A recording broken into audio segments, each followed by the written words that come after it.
Marcel, tá gravando?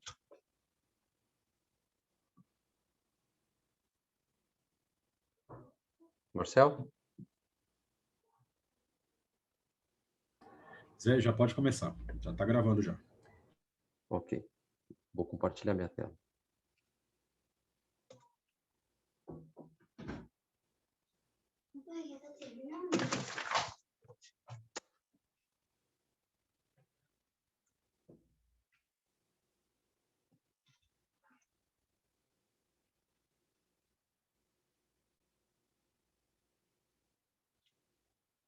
Vocês conseguem ver minha tela?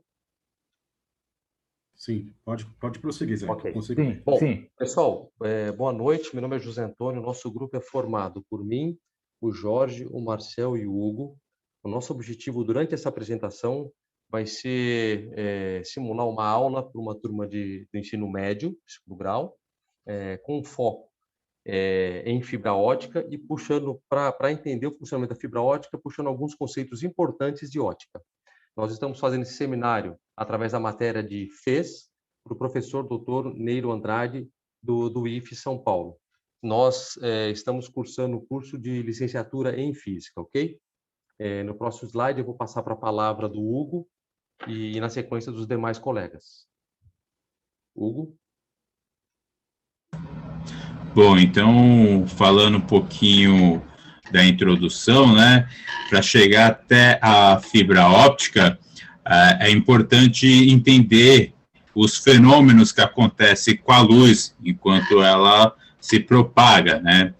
Então, a gente vai explorar os três aspectos da propagação da luz, os fenômenos ópticos, né, que são a reflexão, a refração e a absorção.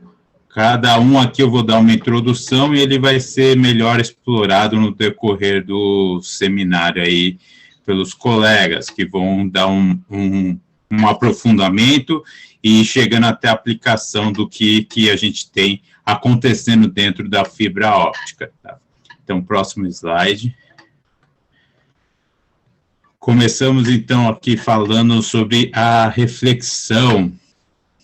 A reflexão, ela é um fenômeno que acontece com a luz quando ela viaja em um meio, né, por exemplo, o ar, ela chega até um objeto e ela é refletida, ela retorna para esse mesmo meio, no caso o ar, né? Então, a partir daí, a gente consegue ter uma noção de como funciona para a gente conseguir enxergar, por exemplo, né? Então, a luz, ela é produzida em uma fonte primária, né? E uma fonte secundária reflete essa luz. Então, por exemplo, o Sol, né? Como a gente tem a imagem aqui embaixo, o Sol, ele produz a luz, essa luz viaja pelo espaço, chega até a Lua, que é uma fonte secundária, e a Lua reflete essa luz do Sol. E quando a luz do Sol é refletida pela Lua, nós conseguimos enxergar a Lua. Então, isso acontece no nosso cotidiano. Para a gente conseguir enxergar as coisas, a luz que é produzida numa lâmpada, né, dentro de uma sala, chega no objeto, né, chega lá no computador, chega lá na caneta. Essa caneta, ela reflete a luz, que volta direto nos nossos olhos, né, na direção dos nossos olhos, e assim possibilitando que a gente enxergue. Uma questão interessante aqui na reflexão é que o raio incidente no objeto e o raio refletido, eles estão no mesmo meio material, né, o que a gente chama de coplanares. Eles estão no mesmo material. A luz, ela não migra para um outro material, ela continua no mesmo. Por isso, é reflexão. O próximo slide. Aí vamos então para a refração, que é um outro fenômeno que ocorre com a luz, né? Diferente da reflexão, na refração a luz ela muda de material. Então esse processo de mudança de material faz com que a velocidade de propagação da luz seja alterada. Isso vai fazer com que a gente enxergue essa mudança de velocidade. É o exemplo que nós temos aqui, ó, na foto embaixo do copo, né? Então, a luz que está no ar, né, na parte do copo onde só tem ar, nós enxergamos com uma velocidade.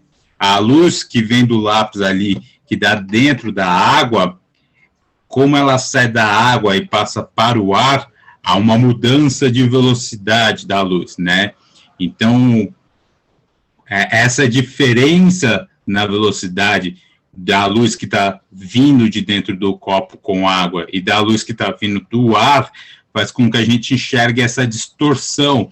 Então, o olho ele consegue perceber que tem uma mudança de velocidade e a gente consegue enxergar, né? E aí, do lado, a gente tem os fenômenos acontecendo, né? O raio de luz incidente e o raio de luz refratado. Então, no exemplo que nós temos aqui do copo, né, que é o primeiro quadradinho ali da esquerda, a luz, ela vem da água e passa para o ar, e isso vai fazer com que ela se afaste um pouco da normal. Isso vai ser explorado melhor um pouquinho aí adiante sobre como funciona a refração também. Legal, Hugo, então, só para complementar, você me escuta? Sim. Legal. Essas três figurinhas ao lado direito aqui, elas mostram bem a luz, o feixe de luz vindo através do ar e sofrendo a deflexão por conta da diferença do índice de refração entre o meio do ar, da onde a luz está vindo, e o meio da água, onde ela está se propagando. Justamente pelo motivo pelo qual o Hugo explicou que a diferença de velocidade da luz entre os diferentes meios, ar, água, ar, vidro e ar diamante. Vou passar para o próximo slide, tá? Ok. E no próximo slide nós temos a absorção, né? Então, o terceiro...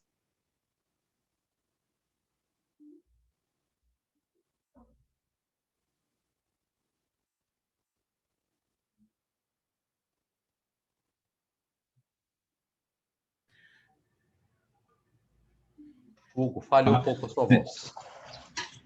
Opa. No fenômeno da absorção, então, a luz, ela acaba sendo absorvida pelo objeto que ela ilumina, né? Então, toda essa energia luminosa, ela chega até o objeto e ela fica, né? Ela não atravessa e ela também não é refletida, ela não é devolvida, ela fica no objeto. Então, há uma concentração dessa energia. E aí, um exemplo que nós temos, que foi colocado, é a fotossíntese, né? No caso, a luz do sol, quando ela chega nas folhas, toda essa energia, né, luminosa que está chegando, ela vai fazer com que a folha se aqueça, ela vai fazer com que os átomos ali das folhas absorvam, né? Há uma transferência de energia, e essa folha vai pegar essa energia que está sendo absorvida e converter, né, em energia química. Isso vai fazer com que a planta se desenvolva, cresça, dê frutos, por exemplo, tá? Então, na absorção, a luz, ela chega e fica no material ali, no objeto, né? Essas três são, então, os três fenômenos que a gente precisa ter noção para entender um pouquinho sobre a fibra óptica aí, tá? Então, próximo slide, e aí eu passo a palavra para o Marcelo. Ok. Marcel, posso mudar o slide? Pode mudar o slide, sim. Ok. Então, a gente, nesse primeiro momento aí, a gente viu, na verdade, os conceitos de físicos, na verdade, lembrando que a gente tem que lembrar um pouco da história, a gente viu que a luz está se propagando sempre em linha reta. E eu, nesse meio ponto aqui, vi que isso, na verdade, foi uma contradição, onde até mesmo um físico inglês chamado John Tyndall, ele provou que isso, a luz talvez não vá em linha reta. Porém, através dos nossos próximos slides, a gente vai entrar no conceito matemático para entender como que a reflexão ela atua, como que a luz, ao momento que ela é caracterizada no meio de reflexão, como que ela se atua, como que a gente pode classificar ela. Pode passar o slide para mim, por favor. Então, nós temos essas duas leis. Essas duas leis a gente já pode indicar o quê? Simples fato que a gente pode ver como que a luz se comporta. Se a gente olhar em um meio, na verdade, onde a luz vá até um vidro, seja lente, seja espelho, a luz ela vai se comportar apenas de o quê? Raio que entra, raio de luz que entra, raio de luz que sai. Isso em qualquer material que seja, principalmente vidro. Nossos olhos, automaticamente, a pessoa que usa óculos, vê o que? A luz entra no óculos e sai através disso do quê? De um meio, na verdade, de reflexão. Esses raios que entram são raios divergentes. Ele tem que divergir e a maneira que eles entra é a maneira mesmo que sai. E aí nós começamos a estudar os ângulos de incidência que aparecem no momento que a luz está no meio de reflexão. Pode passar para mim, por favor. Legal. É importante complementar, Marcel, que todo esse processo de reflexão acontece no mesmo meio, né? Sempre no mesmo meio, né? Nunca muda, né? Quando a luz está no meio de reflexão. Passa para mim o próximo slide, então, por favor. Legal. Então a gente vai olhar agora do lado matemático. O Hugo, na verdade, falou o lado físico. O lado, na verdade, como que a física, na verdade, trabalha com a luz sendo refletida. Você pode notar que aqui no nosso slide, nós temos o que? O momento que a luz está em um meio de água e passa para o meio ar. Ela automaticamente, ela começa, na verdade, a gente coloca um ângulo de abertura, o mesmo ângulo de abertura é o mesmo ângulo de saída. Só que o quê? Como na fibra ótica, ela atua de uma outra maneira, porque nesse momento que nós vemos aqui essas passagens de luz nessas setinhas pretas, até nós vamos entender o ângulo crítico, é o momento em que, na verdade, a luz já não faz mais a refração. Então, a gente precisa, na verdade, de um ângulo, de um conceito matemático, para que possa, na verdade, fazer a luz no que? Dentro do fio lá da fibra ótica, a luz vai fazer o quê? Vai agir no momento de reflexão e não de refração. No momento em que você está conectado na internet, a sua fibra ótica da sua casa, da sua residência, que está em alta velocidade, o que? O laser, na verdade, é ligado e automaticamente ele não vai refratar. Ele não pode refratar, porque se ele refratar, ele vai ter uma perca de sinal. A sua internet vai ter uma latência menor. Então ele tem que refletir, porque aí, na verdade, o tráfego de informação, conforme essa última parte aqui, onde já não tem um raio passando para o meio, outro meio de refração, mas sim reflexão, então o raio, na verdade, a luz vai se propagar dessa maneira. Com isso, nós temos uma internet grande em banda larga.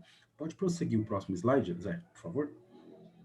Esse conceito é vital para que a gente entenda como que é o fluxo de informação dentro da fibra ótica, que é através disso que o Marcel falou, respeitando o ângulo crítico ou ângulo limite, que é um local que você proporciona. É aquilo, né, Zé? Como a gente pode entender? Se não acertar o ângulo crítico, ou na verdade não ter esse ângulo, ou, por exemplo, se no momento que falar outro português, se a gente tiver a fibra ótica, na verdade, que é apenas um fio, na verdade, como você vai mostrar, se haver uma ruptura, ou automaticamente o fio é feito uma curva, ou na verdade amassado, esse ângulo crítico ali dentro da fibra ótica, ele é quebrado. Então você percebe que a fibra ótica ela tem que ser algo que esteja sempre em linha reta. Não quer dizer que ela não vai fazer curva. Ela pode, sim, o fio pode fazer curva, mas ela não pode fazer uma curva muito fechada, porque senão todo esse conceito aqui matemático, ele é jogado fora e não tem internet. Então, prossiga para mim no próximo slide. Então, para que possa ocorrer a fibra ótica, para que a pessoa tenha, na verdade, internet muito alta, uma internet com velocidade altíssima, onde não há nenhuma perca de sinal, essa perca de sinal é refletido quando a internet, na verdade, fica devagar, ou o momento que a pessoa vai assistir uma Netflix, a Netflix, na verdade, começa lá a girar, começa a tentar visualizar o streaming, mas não consegue, então a fibra ótica utiliza esses dois conceitos, tanto de reflexão O raio entra, é o mesmo raio que sai, utilizando também a refração. Só que não acontece a refração dentro lá do fio de fibra ótica. Assim, pode prosseguir o próximo slide. O próximo slide é o Jorge, correto? Isso, Jorge, com você a palavra. Muito bem. Vamos falar um pouco sobre refração.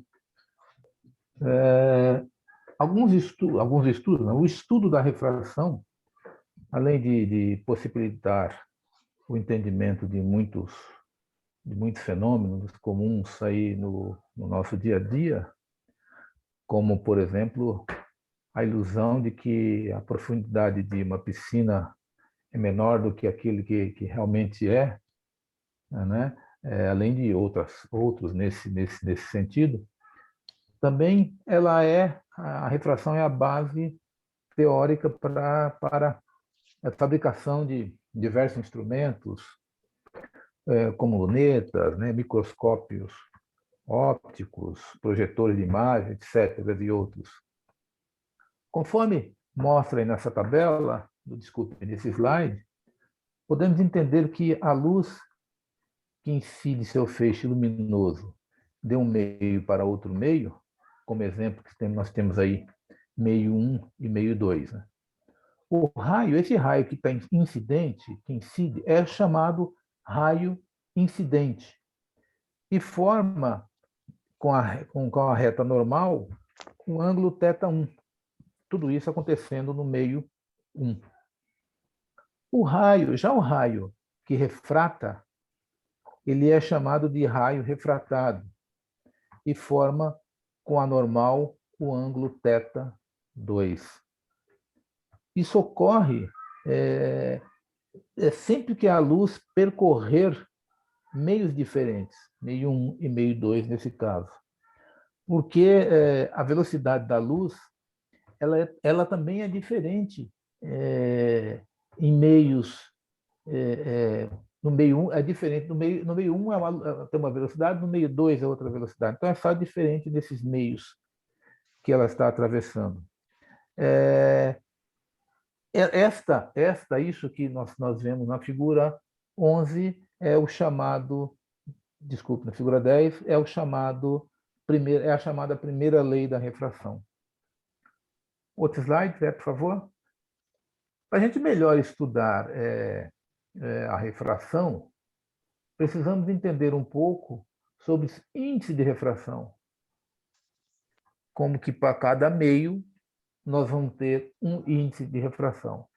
Então, esse índice é calculado através da razão entre a velocidade da luz no meio do raio incidente e a velocidade da luz no meio refratado, conforme mostra essa figura.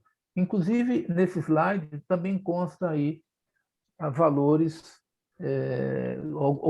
para alguns meios, como ar, água, gelo, álcool, enfim, até o rubi.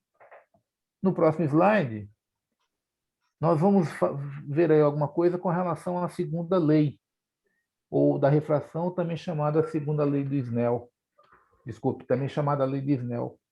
Ela é definida pela igualdade entre os produtos do seno do ângulo incidente pelo seu índice de refração. Isso aí é igual ao produto do seno do ângulo de refração pelo seu respectivo índice de refração. Eu fico por aqui. Obrigado. Ok, pessoal. Agora nós vamos entrar na parte um pouco mais prática sobre fibra ótica. E para mostrar o nosso experimento, tem alguns pontos importantes aqui que eu resolvi enfatizar nesse slide, que é, primeiro, com relação à espessura da fibra ótica, que é um fato muito curioso, muito interessante. A fibra ótica tem 1/1000 de milímetro, então dá para imaginar o quão pequena e fina é a fibra ótica. Um outro ponto importante é que, assim como o pessoal explanou sobre aquela questão do ângulo limite, o Marcel explicou, A fibra ótica, ela usa exatamente esse conceito e esse fenômeno físico de quê? De respeitar o ângulo limite para a prospecção do sinal de luz dentro do núcleo da fibra ótica. E o que esse feixe faz? Ele viaja como se fosse um tubo de luz. Então, é um feixe que se propaga na fibra ótica, alcançando distâncias enormes, perdas de sinal mínimas, justamente porque ele usa esse conceito do ângulo limite para poder ter a reflexão total. Então, ele reduz as perdas, transmite o feixe em distâncias enormes, e ele respeita aquela condição também do processo de refração que a gente viu, que é ele ter um alto índice de refração no núcleo e um baixo índice de refração nas camadas que envolvem o núcleo da fibra ótica, ok? Nesse slide, tem duas figurinhas muito simples, onde dá para a gente entender a característica construtiva da fibra ótica, né? Nessa figurinha de cima tem o núcleo, a casca e a capa protetora, que é justamente aquilo que a gente falou do núcleo ter um alto índice de refração, a casca menor e a capa protetora justamente para proteger esse invólucro do núcleo e da casca. E aqui essa figurinha de baixo, onde é fácil você ver esses triangulinhos formados pelas linhas vermelhas, com um feixe de luz viajando dentro desse conceito do ângulo crítico ou ângulo limite, viajando como se fosse dentro de um tubo de luz, ok? Alguns pontos curiosos eu achei legal colocar aqui, que hoje a grande massa de comunicação de dados, voz, conteúdo, seja o que for, notícias, o que você imaginar, que ocorre dentro da superfície terrestre, né, dentro do nosso mundo, ocorre por conta de fibra ótica ou satélite, mas a maioria, a grande maioria, acontece por fibra. À direita vocês têm um desenho que dá para você ver quantas conexões de fibra tem em enlaces através da Terra, né? Como um ponto de curiosidade, é legal vocês saberem que no Brasil hoje existem 6 enlaces de fibra saindo da costa brasileira, dos quais o primeiro enlace foi ativado em 1988, ou seja, é recente. Outros pontos interessantes e vantajosos da fibra é que a fibra você consegue uma taxa de transmissão muito melhor. Prova disso, essa tabelinha que vocês têm embaixo aqui, entre cabo coaxial, par trançado e fibra ótica, né? Onde dá para você ver claramente que o meio físico que melhor e transmite velocidade da forma mais rápida e eficaz é a fibra ótica, chegando a distâncias mais elevadas. Redução de perdas, como a gente comentou, são mínimas, pela casa de 0,03 decibéis por quilômetro de perda, isso é muito pouco, pensando em fluxo de transmissão de dados. Eles são imunes a descargas atmosféricas e interferências eletromagnéticas, tá? Isso é um ponto muito interessante também, do ponto de vista de segurança nas residências, ok? O nosso experimento nós fizemos utilizando esse testezinho que vocês estão vendo aqui. Na figura da esquerda é uma foto superior do teste, e na figura da direita a gente colocou para entender que ele tem uma conexãozinha que é um adaptadorzinho. Por que existe esse adaptadorzinho que se conecta à fibra que nós vamos mostrar e ao conector aqui do próximo slide? Justamente esse conector que vocês estão vendo aqui, o que vai conectar aquele conector do teste, justamente para respeitar aquela condição de ângulo limite ou de ângulo crítico, para que a fibra seja projetada dentro da fibra ótica, respeitando esse conceito tão importante que foi mencionado nos slides anteriores. Nós utilizamos o teste de fibra, no slide anterior, como eu mostrei, e uma perna de fibra de 5 metros, que ela está enroladinha aqui, com 2 conectorzinhos SC na ponta. SC simplex. Por que simplex? Porque ele só tem um conector. Se tivesse 2, era duplex. Eu não vou entrar aqui na descrição e detalhamento do que é SC, porque eu acho que não é o foco do seminário, ok? E aqui eu vou passar o vídeo para vocês do nosso experimento.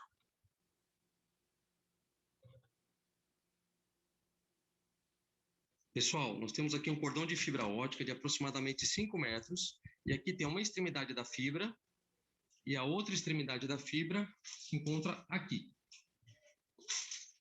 Nessa extremidade da fibra que vocês podem ver, nós temos um laser acoplado a essa extremidade da fibra, ok? Nesse momento, o laser está desligado, né? E a fibra está aqui, como vocês podem ver. O laser está desligado.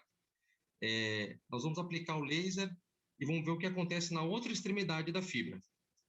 Só um minuto, Sofia. Apaga a luz, Bia, por favor.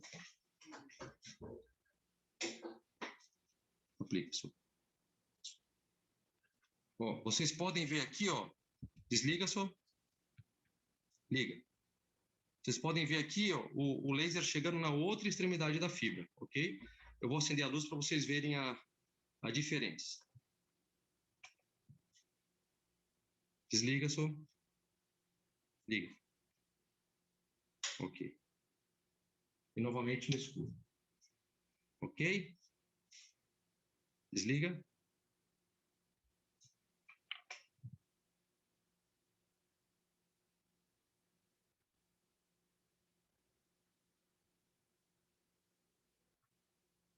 E para finalizar, vocês me escutam? Pode prosseguir, Zé, mas eu só queria deixar claro aí, que talvez não seja o foco, mas eu acho que deveria ter uma grande informação, é que esse material que aí é colocado na fibra ótica, eu só li na verdade, vai passar adiante aí, o que a gente, na verdade, onde a gente consultou todas essas informações para a gente fazer esse slide, essa apresentação, tudo, na verdade, que está dentro da fibra ótica, existe um grande método de dopagem, que, na verdade, existe vários materiais que são ferrafíbrica, que são germânio, oxigênio, fósforo, óxido de boro. E, na verdade, essa técnica aí de fazer da luz aí, o Zé não falou, mas se chama assim, channel vapor deposição. Na verdade, a luz, na verdade, vai passando de um ponto para um ponto, e aí, na verdade, é sempre algo cíclico. Na verdade, aí ele vai explicar detalhadamente aí nesses 2 slides aí. Pode prosseguir, Jé, por favor. Ok. Então, para finalizar, esse teste que a gente utilizou aqui no experimento, ele é utilizado principalmente para 2 fins, tá? Um, como vocês podem ver na figurinha da direita, para localizar a fibra, no caso de conexão, eu fiz um pontinho vermelho aqui, como você quisesse identificar uma fibra para fazer uma conexão, e outro ponto para você descobrir pontos de falha, como vocês podem ver na figurinha da esquerda, onde você vê a luminosidade saindo por um ponto da fibra, simulando uma fibra quebrada, ok? E uma fibra em ordem, onde o sinal chega lá na outra extremidade. No próximo slide, a gente colocou a relação dos locais onde a gente obteve as informações para fazer esse seminário.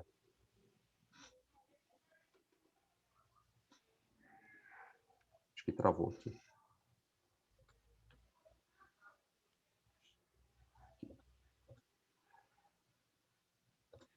Ok, vocês estão vendo a tela? Beleza, estamos vendo a tela aqui. Bom, pessoal, é isso que a gente tinha para apresentar. Acho que já extrapolou os 20 minutos, infelizmente, um pouco. Mas esse era o conteúdo que a gente queria compartilhar com vocês aí. Muito obrigado. Marcel, acho que agora corta a gravação para não se estender muito. Obrigado, boa noite, até logo, tchau.